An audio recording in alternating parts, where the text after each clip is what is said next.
Job chapter 4, English Standard Version.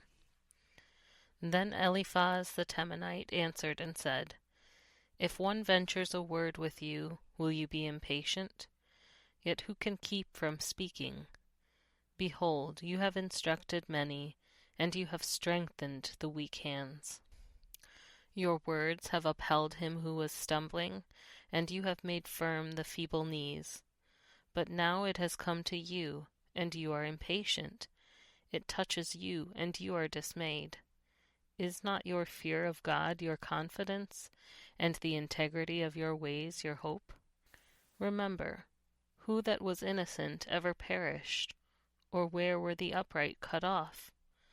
As I have seen, those who plow iniquity and sow trouble reap the same. By the breath of God they perish, and by the blast of his anger they are consumed. The roar of the lion, the voice of the fierce lion, the teeth of the young lions are broken, the strong lion perishes for lack of prey, and the cubs of the lioness are scattered. Now a word was brought to me stealthily. My ear received the whisper of it. Amid thoughts from visions of the night, when deep sleep falls on men, dread came upon me, and trembling, which made all my bones shake. A spirit glided past my face.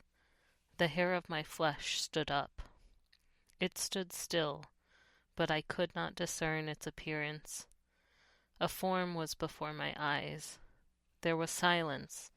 Then I heard a voice. Can mortal man be in the right before God? Can a man be pure before his Maker? Even in his servants he puts no trust, and his angels he charges with error. How much more those who dwell in houses of clay, whose foundation is in the dust, who are crushed like the moth. Between morning and evening they are beaten to pieces. They perish forever without anyone regarding it. Is not their tent cord plucked up within them? Do they not die, and that without wisdom?